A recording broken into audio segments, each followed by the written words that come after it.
Back again. We have a very, very powerful class today.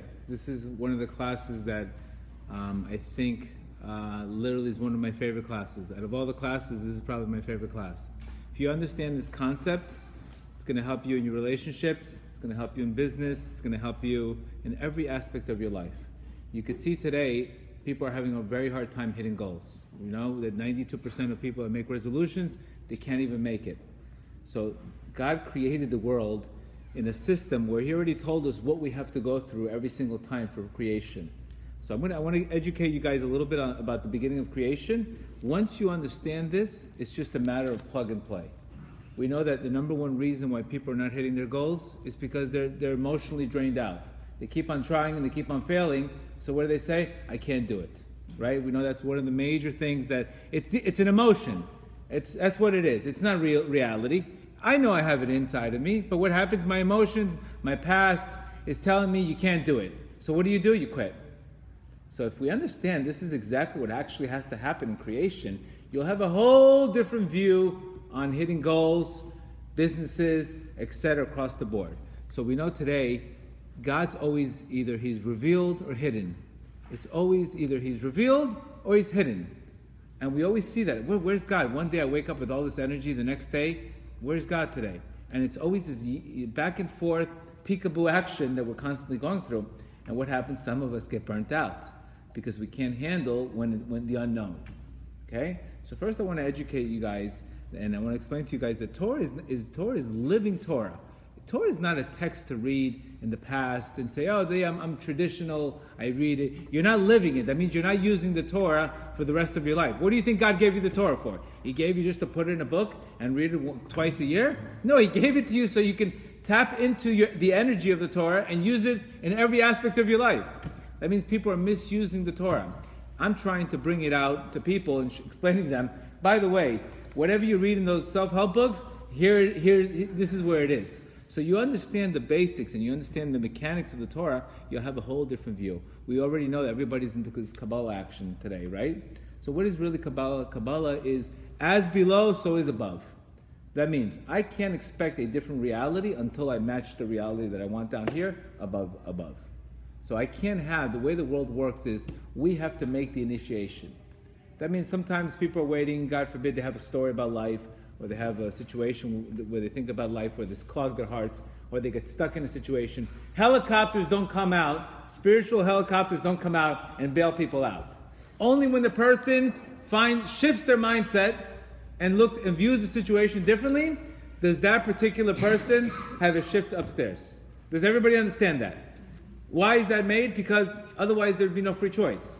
So we have to make the arousal down here in order for an upper arousal upstairs to take place. That's Kabbalah 101. So is below, so is above. So if you're walking around with a frown, don't expect heaven to smile at you. Does that make sense? So is below. That means I have to be mindful of what I'm thinking about. I have to be mindful of what I give meaning to things. I have to be mindful of everything that I can control, because if not, I can't have a different reality above. You have to get that concept. That means the quicker you change your state, the quicker they change the state upstairs. Very important concept. So a person could stay as a victim and he's waiting for a bailout package. It's not coming. It's not coming unless you change your mindset. Very important. So the way God created the world, there was abundance of light. And what happens? There was too much light for the world. What's the purpose of having so much light? Imagine you have the best coach in the world, lahavdil, and no team. What's the purpose? You have no team. So what did God have to do? He had to make it tzimtzum. He had to make a contraction. That's the story of creation. That means there was abundance of light.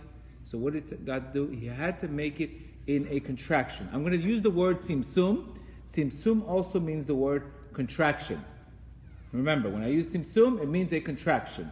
It means just like a contraction could be a setback, a lessening of the light, an obstacle. These are tzimtzumim. It means contractions. That means God had the world, there was so much light, but He says, what's the purpose of my essence if I have no nation to serve me? So He reduced Himself. It also goes to show us today, just like God reduced Himself to create creation, how much more do we have to reduce ourselves? That means if God created a tzimtzum to create the world, to reveal His kindness, how much more do we have to do today? How much more do we have to lower ourselves and be empathetic? Because that's how we become godlike. That means if we're not willing to lower ourselves, then what happens? We can never connect to God. Your ego stands in the way of reality. So humility is the number one membership to get godliness. Without humility, you can never create, because you already have a story. When a person he fails to create, and he has a stuffed heart, which we're going to talk about, I gave the example, it's like having a beautiful hotel, but it's full and you're losing money. So there's no creation there. There's no opening for something new to come. That's the problem why I speak so much about changing beliefs, changing stories, because there's no room for a new opening. And that means if my heart is clogged up with a specific story, right, where's the room to open it? How can I get this hotel to be profitable? I got to kick everybody out and change the prices. Otherwise, nothing happens.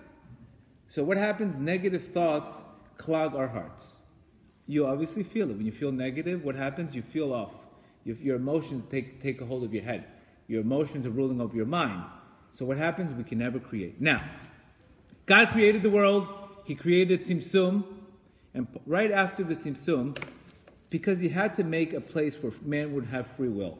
It's very important, this concept. That means, as soon as there was a contraction of light, God created this concept of a Tzimtzum, and then He created a vacated space. That means God's really in the picture, but He removed Himself, lahavdil, from the picture in order for man to create. That is us. Otherwise, everybody would win. If everything would be great, and you would know what choices to make, then what's the point of creation? There's no free choice. Nothing can happen. So man was created with a Yetzer Tov and a Yetzer Hara. The word Yetzira means creation. You were born with two Yuds. An animal is born with one. You were born with two. That means at all times I have free will on what I think about. And I have the Yetzer Hara telling me what I don't want to focus on. This is the battle of your life. Between the Yetzer Tov and the Yetzer Hara. Every day, every hour, every minute, every ounce of your day, it's this constant inner war in your mind. We have to understand that. So any thought that I don't like, what does it do? It's coming from a negative place. Why would I want to attach something that I don't like? So if I'm not mindful of why would I want to think about that? That doesn't serve me. And I attach myself to these thoughts that don't serve me, then I become them. And there goes a person's, God forbid, mental illness, God forbid, failures, etc., across the board. So this is so important to be mindful that you do have a Yetzer Tov and you do have a Yetzer Hara in order for you to have free will. If everybody had a Yetzer Tov, then there'd be no world. What's the point of the world? So we have to understand that. Separate yourself. That means at any time I can change my thinking.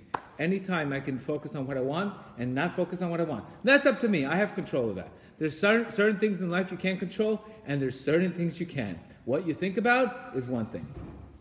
So your job is not to say positive thinking, yay. No. Your job is to find light into darkness. Now, God created the world, then He created the Tzimtzum, right, which is this vacated place. That's going to represent our heart. And then what happened? He created the 10 Sfirot, right? These are the next step, is the vessels. But what happens? God created the vessels with too much light, and they broke. Specifically, He created creation to break. So that's where evil comes into place today. That means any evil that we're dealing with today, it was originally good, but it fell. So our job in life is to find the good in evil. To find the good in evil.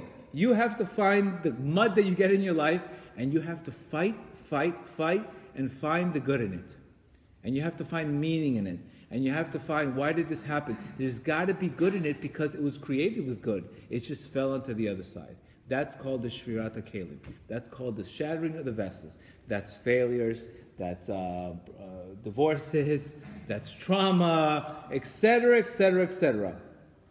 So that's something that is a constant thing in our lives, Shvirat HaKelim, the shattering of the vessels. We all go through it. What's the difference between successful people and unsuccessful people? Successful people have a good job of taking those shattering vessels. They take action right away. They learn the mistake, and they rebuild again. The reason why a vessel shatters is one reason. You can't control the light. That's why a vessel shatters. That means the vessel has too much, there's too much light, and the vessel is not big enough for the light. Understand that. So it's not, oh, maybe I'm not meant to do this, maybe I'm not meant to do that business, maybe I'm not meant to do this. No, it's just the vessel broke because the light doesn't have the vessel. Bottom line. So if anything that's not working out in my life, I have to say, what do I need to work on? You understand? It's a different mindset completely. Okay? So now we understand that first there was a creation. First there was a tzimtzum. Remember, when there's a tzimtzum, that means God had to remove himself to create the world. So sometimes when you see in trauma, what's the first thing you ask? Where's God in the picture? How could this happen to me? Right? The person who has trauma, unfortunately, he feels abandoned by God. But remember, in order for creation to take place, God has to remove himself from that picture. That means the light comes to a person after the vessels broke. You understand? We all have to go through shattering of the vessels in life. Everybody has to go through trauma. Everybody has to go through upsets, because God had to create there was no room for creation unless there was a beginning with failure.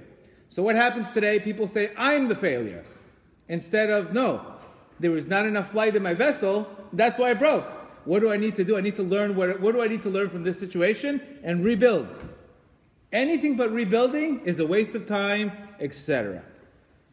etc. So we have to understand this is part of our creation. This is called the Shvirat HaKelim. Now, after the 10 vessels, then God gave us the 10 Sfirot, and that's how we're able to use the energy of Kabbalah to create. So remember, where I decide what happens in my life is up to me in the vacated space. That means after God reduces light in the world, in order for man to have free will, that's up to a person to decide what he does in that vacated space, which is darkness, etc., etc. That's today, what we're dealing with today. So it tzimtzum, it could be, for example, tzimtzum could be you start a business, all of a sudden it fails right away. So what do some people say? It's not meant to be. No, that's exactly what was supposed to happen. That means you have to fail to learn. If you look at Ray Dalio, I had a whole book on Ray Dalio, top fund manager in the world, and he says the only way he was successful, it was literally by failing and learning. Failing and learning.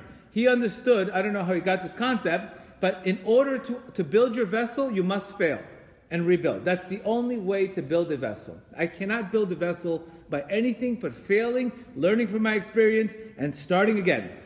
That's creation. Now, for example, you say a guy today, I want to lose 100 pounds. We all get that inspiration from God, right? I get that gut feeling today, I want to lose 100 pounds. What happens? This guy thinks he's going to lose 100 pounds in 30 days. It's not happening. He doesn't have the vessel to lose 100 pounds in that time. So what happens? He tries for 4 or 5 days. He doesn't make the proper tzimtzum. He doesn't contract his light. And what happens? The vessel breaks, and then he says, you know what? I tried it didn't work. So we all get an idea to do something. The next thing, because just like God wanted to create the world, what did he have to do? He had to reduce it. Now what's next? That means anytime you have something to do, you have the idea, but if you can't bring that idea into practicality, into reduction of light, and make it practical, then you can never create. So if we're not able to have realistic goals and bring down that energy into practicality, we can never create. It's very important you understand that. So remember, the tzimtzum is God had to reduce his light. That means us. Every time we start something, we have to reduce the light. I'm going to give you an example. A lot of times the marriage problems that I've been dealing with people. All of a sudden, the husband becomes religious. The wife is not there yet. Or the wife is there and the husband's not there yet, right? This guy gets an inspiration, right? To fly. And next thing you know what he tells his wife? Tomorrow you need to cover your hair, you need to put a skirt, you need to cover everything. Now, you have to do it now or you're against God. You know what this guy did? He took too much light into a vessel that wasn't prepared and he broke the vessel. Not only did he break the vessel, but he broke the marriage. Because your wife doesn't have the vessel for the light that you have. So if you're not able to show her properly through a reduction of light, through a tzimtzum, Starting for, you know what? Let's do Shabbat together this week. Let's do this. That's how you make it practical. For example, a guy starting a diet, the first thing he should do is not say, I'm going to run 10 miles a day, because he doesn't have the vessel to run 10 miles a day if he's never even walked on a treadmill. So what does he have to do? Step one, cut the Coke, cut sugary drinks. Then he can start creation. So what happens? The minute we get going, the minute we get an idea to do something, if we don't make a proper tzimtzum, if we don't reduce the light and make it practical, what happens? The vessel breaks automatically. So anytime a vessel breaks for us, it's because the vessel, there's too much light and the vessel is not big enough. It's not you're a failure, it's that particular thing at that particular time is not going to work. We could take this example to singles. When you've been married, when you've been divorced, you look at life completely different. Everybody's rushing to get married, right? They're rushing, but they don't understand that if that person cannot even handle himself and he's not being willing to look for other people, what happens? What's a marriage that's broken? Not enough light, the vessel breaks. That means if we don't grow in marriage constantly, if two people do not constantly work on themselves in marriage and they don't grow together, then what happens? Abundance of light in one area, lack of abundance, breaking up of the vessel. So how can I build my vessel? There's one way, is humility. That means when I fall, the first thing I need to do is say, what did I learn from this mistake, and rebuild. To live life thinking that you're never going to have shattering vessels is impossible. It's not realistic. So I would say today, hitting goals is more like a pregnancy, that you have to go through contractions, rebuilding. Contractions, it's not just positive thinking. You almost have to plan your obstacles today. All science is showing you the key to success is small goals, small practical goals. I had a business, for example. I originally had a 20-bed drug rehab facility. What happens? It was doing good. We were making money, but God wanted something bigger for me. So what did He do? He took those. I had a problem with the landlord, and what happens? Disaster. They canceled the lease. Boom, shattering of the vessels. What do I do now? Do I question myself? That's where free will comes into place, where a person decides what does he do next. Does he quit and saying, "Oh, why'd you give me this, God? It's not fair. Why'd you do this to me?" Does he numb his life into drugs, etc., or does he say, "What do I learn from this lesson?" So what did I do? I had to go rebuild the building, and thank God now it's 56 beds. But if it wasn't for breaking that vessel breaking, I could never recreate a new one. So what happens today when something breaks? What do? We get upset. No, when something breaks, it's because something bigger. There's something bigger coming. As long as you have faith. So we need to understand that, because if you don't understand that, you can literally have a whole different view of life. You can look at life as God gave you a bad deal, and you can have a completely different life. So, and this is the same thing that happened with the Jews in Egypt. What did the Jews in Egypt? First, what was there? They had to go through the slavery. Correct? In the slavery, what was the tzimtzum? It looked like God left them. Right? It looked like, where was God in the picture? How could you make us become slaves? And then the tikkun is getting out of Egypt. So even today, trauma sometimes is built into creation. That means there's some things based on your soul that you're going to have to go through some experiences that you would never plan, but it has to happen to you. And we're not prepared for this kind of trauma. You know, my son, when he was 5 years old, he had leukemia. Nobody planned for my son to have, God forbid, cancer. Nobody plans you for this thing. Nobody planned for me to have a divorce. I wouldn't have planned on this. And the only thing I did plan on is having faith. And if it wasn't for the teachings of Reb Nachman that teaches you resilience, what happens? You lose your faith, and you're done. You leave the religion, you leave everything. So today, the word is resilience. It's how do I find light in darkness. You're going to get hit with trauma. You're going to get hit with failure. You know why? Because that's the way God created the world.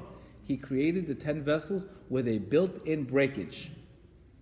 So if a couple's not getting along, it's not to say that the couple's broken sometimes. Sometimes it is broken. But usually it's for the both of them to rethink their strategy and build stronger vessels. And you have to go through this constantly. Because in order to create, I must destroy. Something has to be destroyed in order for a new creation. That means for me to have the 56-bed facility, the 20-bed had to be destroyed. I couldn't have just jumped in from the 20 to the 56. So if we don't have self-confidence and we don't have self-worth, what happens? Then that's our story. This is what happened in my life. I never got married. My business failed 10 times, or whatever it is. That's your story because you never found the light in the darkness. So your job, rest of his 101, that he's telling you, Rav Nachman, all day, your job is to find the light in the darkness. Find meaning, because failure is what you make of it. I could look at failure completely different than another person could look at failure. It's up to me to decide what is failure. Doesn't have meaning. Meaning, I decide meaning to things. So if you're anybody who's successful, what do? They get going. They don't plan on things. They just do. They do. They find out what mistakes they made, and they fix, they rebuild. This is business 101. You want to take business 101? You can never plan what's going to happen. The only thing is you can learn from your mistakes. Why? What happened? You get an idea. Next thing you know, you got to put it into action. If that action that you want to do, you don't have the vessel for that, what happens? It breaks. And then what do you need to do? From the breaking of the vessel, then you restart again with a doing it completely different. Why you also have to go through failure is because God created the world to keep you humble. Because if you never failed, you wouldn't be, you would take everything for granted. What do I need to pray for? Everything that goes good for me in my life. But when you have trauma, when you fail, who's waking up to pray the next morning? Who's reading the Garden of Emunah the next morning? Who's doing it? You wouldn't have done it before. So the problem brings you closer to God. That's the way it is. Nobody wakes up and says, I want to get close to God by mistake. I want to wake up early. No, either you're coming through inspiration or desperation. One way or another, you're getting there. You decide which one. So I try to promote inspiration and not desperation. But somehow or another, we find the way we get. I got originally religious through desperation. Because I said, listen, I'm trying everything myself. It's not working. So I have to try it. So, and that's the way the world is created in this constant step. Very important.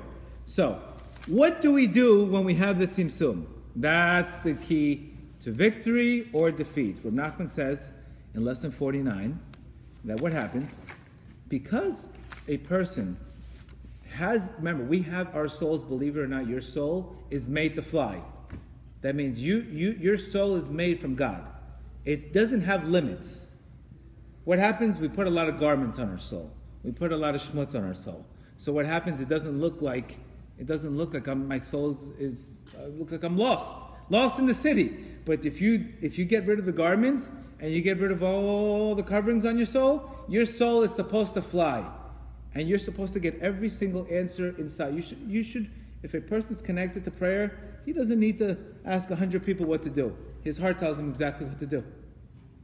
That's the advantages of controlling your emotions. Rav Nachman says here in lesson 138. That's why if you can sleep through this, God bless him. I'm only telling you how creation happens. If you're interested, you're not interested. Lesson 138. He says the essence of godliness is in the heart. Remember, this is a very important line.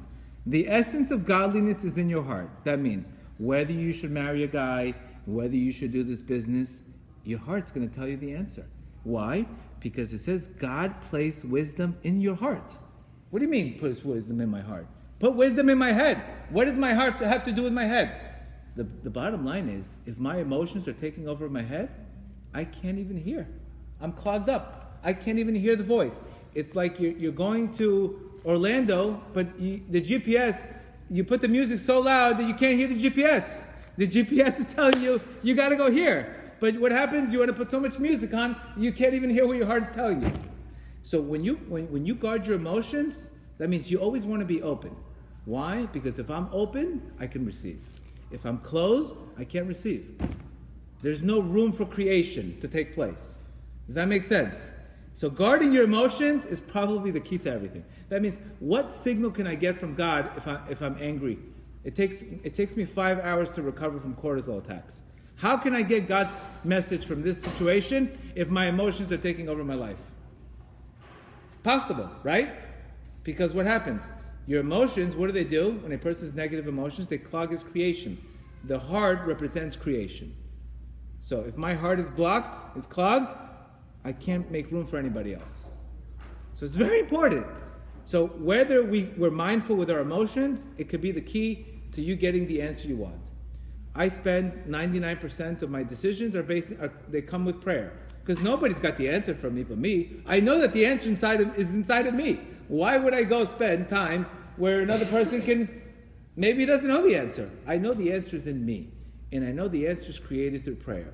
So when you know that, what do? You spend 99% of the time asking God for help and 1% worrying. Other people spend the opposite, right? 99% worrying and 1% asking God. That's a formula for disaster. That means if you're spending 99% of overthinking and 1% praying, the formula doesn't allow success. There's no room for success. So you have to change it the other way around. That's why it says, prayer to God is my life. Why do you think Rav Nachman says first, forget about religion. First connect to a relationship with God. Then we'll worry about the religion. Because if you don't have a relationship with God, one bad day will knock you out. You're gone. You're gone. You lose money in the deal, you're finished. And that's what happens today.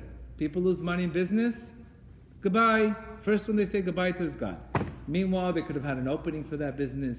That could have been the shattered Kaleid. It could have led them in another direction. I can't tell you today that every single business that I've had today, it was due to one failure in another business. Every one of them was due to failure in one business that I figured out a different way to do it, and I got into something else. It didn't come from Amazon. It came through darkness, and I had to transform it into light.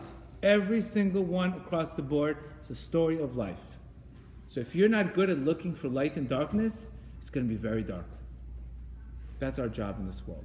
Because we know it came from evil.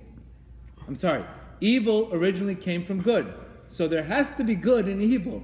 We just have to find it. We have to look for it and look and look and look, and that's our job in this world. Because believe it or not, God created the world to reveal His compassion, not to punish people, but what happens today? People, they sin, they go hide. What are you going to do? Where are you going to hide? Where are you going to hide? Where everybody else is hiding? It's nowhere to hide. The best thing is confess what you did and get closer to God. So when we do good things, what do? We bring God's light closer to us. When we do the opposite, what do? We obscure the light. When we obscure the light, we're not able to connect, and we don't have the answers for what we need. So lesson 138 says, someone with a pure heart, that means an open heart, not a heart stuffed with negative emotions, can, as it says, my heart is hollow with me, can know future events. You will have intuition, you will understand what you need to do in life. That means the decision is in you. It's in your heart.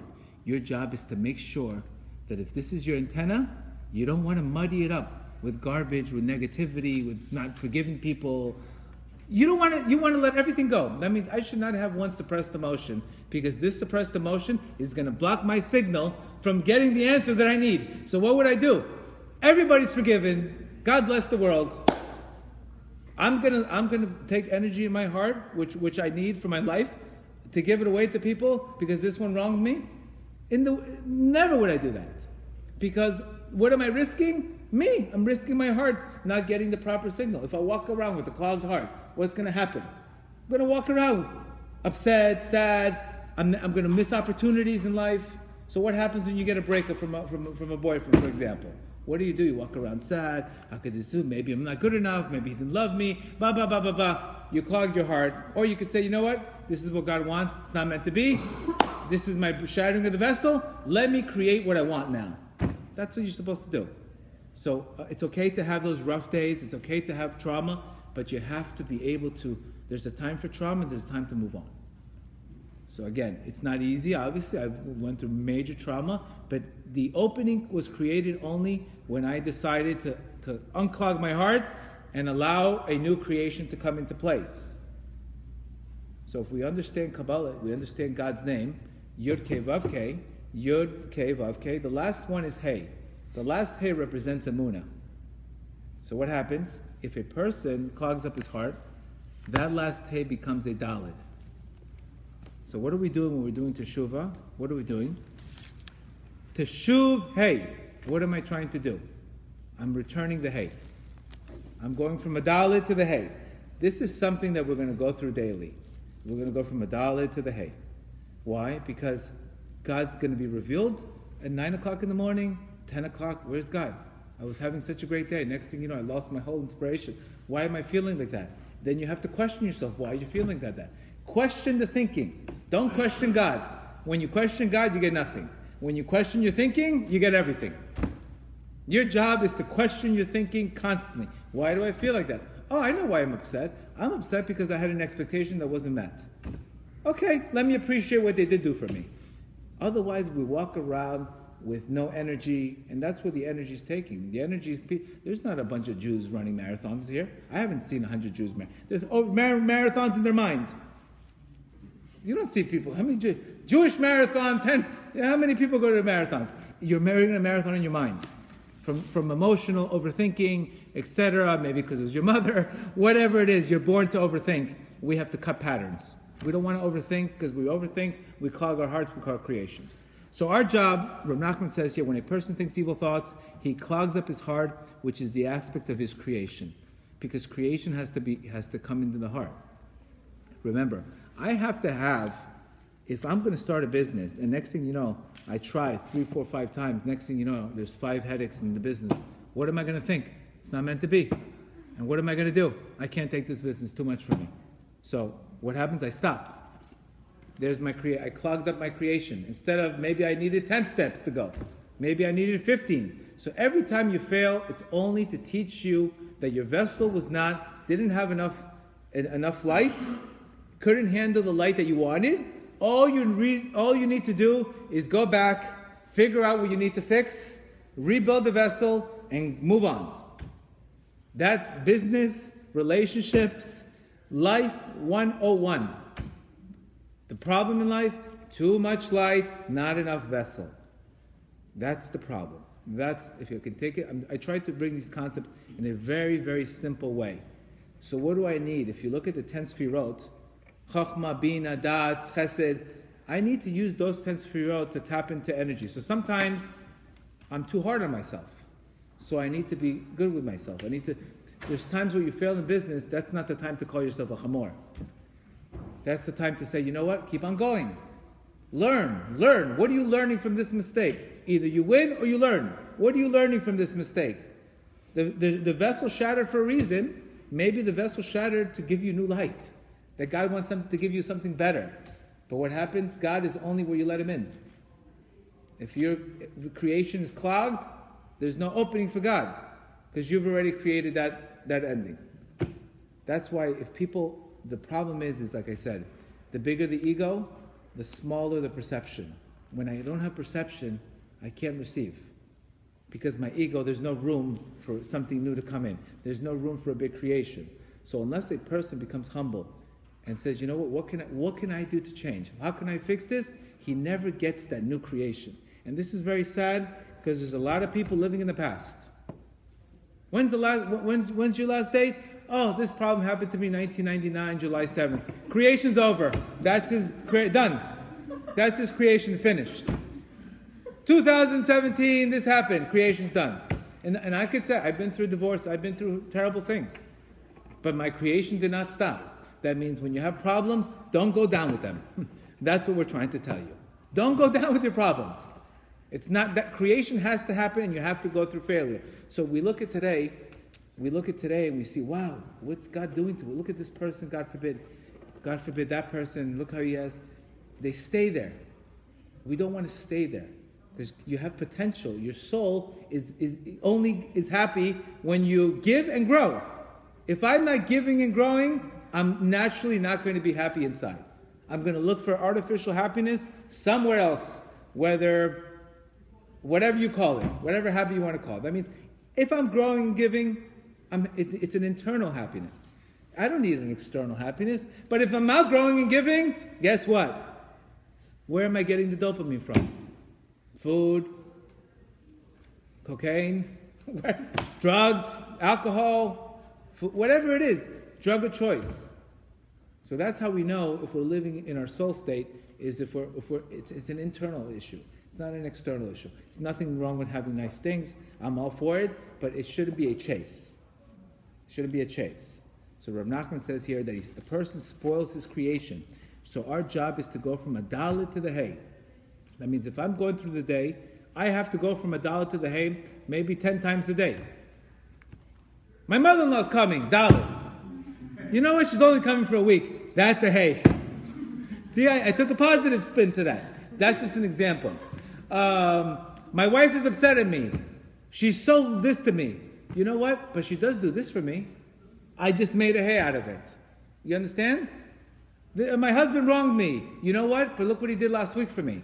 That's a hay. All of a sudden, you took the dalid and you questioned the thinking and it became a hay. Once the hay is there, then it becomes Yud Kei Vav Kei, and that's Hashem in your life. Otherwise, it's Yud Kei Vav Dalid and a stuffed heart, and emotionally take it over. It's like all or nothing, this situation. But what do you need to do when you're in that breaking of the vessel? You need to grab onto one thing, is you need to have Emunah. So what is Emunah? Emunah is, first I have to believe it, then I will see it. You see today the world, if they don't see it, they don't want to believe it. It's opposite of our faith. The whole point is, it's not Emunah if you could see it. And how do you know if you have trust in God? If the minute you fail, you jump back on the horse again. And you go try again. That's how you know if you have faith, if you have trust. Trust is not something you talk about. Trust is something you do. So if a person's smart, he would say, you know what, I want to lose 30 pounds. But you know what, I failed in the past, because what happens is I didn't make the proper tzimtzum. I didn't reduce the light in appropriate matters. So first, instead of saying I'm going to lose 30 pounds in 30 days, I should set a more realistic goal, like maybe 5 pounds a week. And let me realize that in those 5 pounds in the week, I might relapse 2 times. That means I'm planning already the tzimtzum. I'm planning already the obstacle. This is not negative thinking. This is reality. See, when people have too much positive thinking and then get hit with something, oh, I guess it doesn't work. It's not working. And then they start saying, I'm not good enough. So what happens is when we fail to take the next step, we lose trust in ourselves.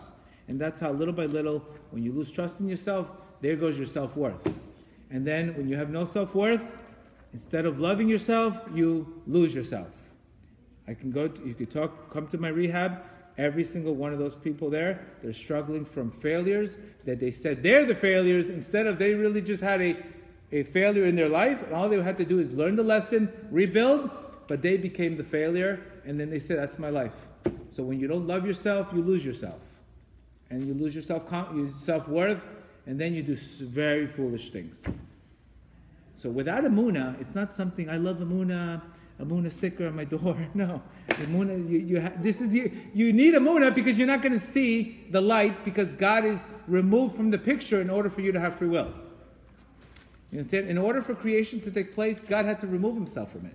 So a man can co-create. So through your thinking, you can either create what you want or create what you don't want. That's up to you. If you create what you want, you build a new vessel. If you create what you don't want, what happens? You clog up your heart, you stop creation, and there's no creation, no more. Party's over, the guy's life is stuck. There's nothing worse than unused talent. So if you know what the price for try, you don't even know what the price for not trying. So a person has to go through, sometimes he realizes, I really want to do this, but I'm afraid to fail. Guess what? You have to fail. So what you need to do in life is say, I want to fail fast often. Because the quicker I fail, the quicker I get the lesson, the quicker I move on, the quicker the vessel. So you don't look for comfort, and you don't look for a decision making, should I do it, should I not? Let's go, let's try it. If it doesn't work, do this. If it doesn't work, do that. And that's a constant level. So let me ask you a question. If a person is in this state, how could he not be attached to God? He has to be attached to God. Because all he's doing is recreating vessels. So when he has that failure, what does he do? He opens up his mouth and asks God, God, help me. Show me what I'm doing wrong. Show me what I'm doing wrong with my marriage. Show me what I'm doing wrong in business. Show me what I'm doing wrong in whatever it is. That's why the vessel broke. He doesn't blame God. Why would you blame God? How's that going to help you? Blaming God is the ego. God did this to me. This rabbi pissed me off 20 years ago. I'm not really, okay. What is that? How's that going to help you? How's that going to help you? You still got to get to work. It's your vessel, not the rabbi's vessel. Nobody else can control you. So that's something we need to understand. So back to this lesson 138, that he's saying here that God tells Moshe he has placed wisdom in the heart of all those who are wise. This is a very big concept. That means the wisdom is in your heart. It's in your heart, and your job is not to stuff it up. You have to be so in control of your emotions. I know it's hard for Moroccans to be in control of their emotions, but you got to start trying to go to mindfulness, do something. But you got to control your emotions, because without emotional control, you don't have emotional intelligence. Without emotional intelligence, you can never get the hint that God's trying to tell you. This is not something that, oh, I have to work on my emotions. I get angry once a week, twice a week, 3 times a week. Those 3 weeks, you're stopping creation from coming. So you have to be careful of what you're putting. Just like a guy, if you're in good shape, you're so careful what you eat. You check the ingredients. You make sure there's nothing that you don't want in your body. Same thing. I don't want this in my heart. Why would I want this in my heart? It's going to stop my creation. And that's why people are not hitting goals, because they already have a belief about it. All actions are belief driven. Bottom line. If you believe you can and you believe you can't, you're right. Henry Ford said that. That means every action is based on a belief.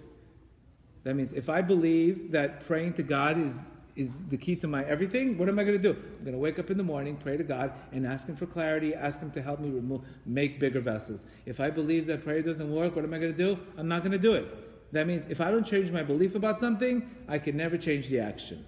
Changing an action without a belief, it's not going to work. So now I have to think, what do I do now after this class? I look at all the broken vessels where I quit, and I said, thank you, God, for breaking my vessel. I'm ready to recreate what I want. So you have to go back into all the past, all the failures, all the things that you quit because you said, oh, maybe I'm not good enough, and you have to go back. Because the only way that God created the world is through a tzimtzum, then He created a shattering of the vessels, and then the tikkun. The shattering of the vessels has to happen for any creation to take place. A creation could be a business, a creation could be anything in your life. That's creation 101. That's goals 101, marriage 101. For example, if you're about to get married to somebody, what are you doing? You're creating a new creation. So what happens? There has to be a shattering of the vessel. Sometimes you get into a fight. You have a fight in the engagement. That's only that God wants to tell you, listen, if you're fighting in your engagement, you need to have a closer bond, because when you get married, the price is much heavier. So make sure you got the fundamentals straight in your engagement before you jump into marriage. Is it a bad thing? Absolutely not. It's chesed, and it's a warning sign telling you, you better make sure you get the fundamentals when you're engaged, because when you get married, there's a whole different world out there. And we know people are suffering from divorces. I talk a lot about classes about men having self-control and self-confidence in marriage, because if you don't have that, you have nothing. You can't control your emotions, you're done. Done. Can't do nothing. You'll never be open to receive. That's why it's situations like that. So he's saying here that in lesson 138, that you'll know the future because the answer will be in your heart. How? Because you're going to keep your heart open. And when your heart is open, you get the answer. You get everything. How do I get my heart open? I have to get out of my state that I'm in. I have to be careful all the time. Well, how is my heart feeling? Remember, the heart is the seat of the emotion. So now when I have emotional outbreaks, now when I have trauma, now when I have failures, how do I view it today? Oh, shattering of the vessels, I don't have enough light. Let me work on getting more light. That's what your answer should be. It's a simple attack. Shattering of the vessels, what's next to do? I had to go literally, for my rehab business, I had to go through 15 shattering of the vessels. It didn't come right away. One of the partners that I originally did it with, he died in an overdose. Talk about doing a business. Next thing you know, you're about to do the business, the guy has an overdose. So you could say, God, what are you doing to me? But inside of me, I said I knew I had to do this. So the answer was always there. But you imagine starting a business, the guy passes away from an overdose. Talk about trauma. Talk about this. So if you don't have the spirituality, and if you're not tapping into your soul, you get hit with trauma. Bye bye. You don't have the resilience to make it. Look at even Starbucks. You know how Starbucks started? They started off as an Italian bistro. They had Italian waiters, and it was a high-end Italian. They changed the whole model because it was a failure, and it became Starbucks today. What today? But it originally didn't start as it started as some Italian concept with waiters and something high-end. Broken vessel. Everything starts with a broken vessel, recreate. Broken vessel, recreate. This is life, and this is something you're going to have to do with. So now what we do today is we plan the broken vessels. We plan the sharing of the vessels, and we always ask God humbly, how do I strengthen myself? That means successful people, they take shots quicker, they don't spend time planning, they do. You plan a little bit, but you don't sit there and wait and not make a decision for 2 years. What should I do? Because you're only going to get to know what to do when you make the decision. And that's the key. It says, happy and successful people spend less time planning and more time acting. They get into the world, try new things, and they make mistakes and they learn, they make mistakes and they learn, they make mistakes and they learn. So what? I failed. So where's the enemy today is the ego. The ego says, how could you fail? What are people going to say about you? Don't do it again. Better to shield your ego, never take another risk. This way nobody will say you failed again. Meanwhile, you could stop your whole dream. So what's the problem? We're worried about what people say. Who cares what people say? Who cares? What are people going to think about me when this engagement didn't work out? They're going to think that I'm never going to get married. So what happens? They make ridiculous moves. They go for the wrong guys. What is the enemy? The enemy is the ego. If I listen to my soul, I have everything. I continue. The ego tells me, what is this guy going to say about you? Who cares? I fail, I begin again. I fail, I begin again. I have resilience. That means there's no time for stories, because stories clog the heart. And once the heart is clogged, there is no new creation. If there's no new creation, there's no opening for God in my life. And that's my life. So this is I don't want to overload you guys with too much things. So you have to start embracing obstacles, embracing failure, a different way completely. I failed, I'm not the failure. If I say I'm the failure, there goes my self-esteem, everything. If I say I failed, because that's what happens in creation. God created the world with a built-in failure. That means this was already built in. God already created you that you were going to fail at certain things in your life. Your job is only to have free choice. Free choice, and what do you do with the failure? That's where the Dalit versus the Hey comes into place. If you go saying I'm the failure, you become a Dalit, your heart gets clogged. If you say, you know what, I'm going to find the light in this darkness, you become the Hey, you bring back God's name, and you recreate.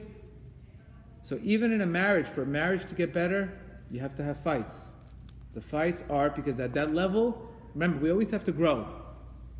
And remember, you need to have two people on the same page. If you don't have two people on the same page, then one guy doesn't want to deal with getting the relationship better, then that's what happens. The relationship breaks. So two people have to be in the same mind frame of Emunah and saying, it's okay.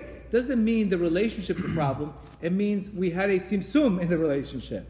And the tzimtzum is only for us to get the hint to rebuild. It's not to destroy it. So you have to separate. Your emotions are telling you, my relationship is a problem. My logic is telling me I have a problem in a relationship. Doesn't mean the relationship is a problem. That's emotions. You understand? Big difference. Yeah, you're going to have problems in your relationships. Many. If you don't, then it's literally impossible. Especially if I'm not going to joke. So you constantly have to go through these things. This is a story of life. So when I speak to people, they get stuck in the places. That's why Rabbi Rush says when a person quits, it's the biggest form of arrogance. I don't like to tell that to people. Obviously, I'm very sensitive. But it's, why should you not try again? Why do you think? What does the person say? Well, I tried already 5 times. It didn't work. That's enough for me. God gave me too much than I can handle. What is that really telling God? Telling you arrogant. Because you thought you should have had it in the bag already. Why didn't you have it in the bag already? So what are you saying? And God's really preparing you from a bigger fall. He's giving your vessel so strong. That means practically today, if we don't humble ourselves, we can never put the seed in the ground. And if we don't put the seed in the ground, the tree never grows, and we never become one. All right? That's today's class.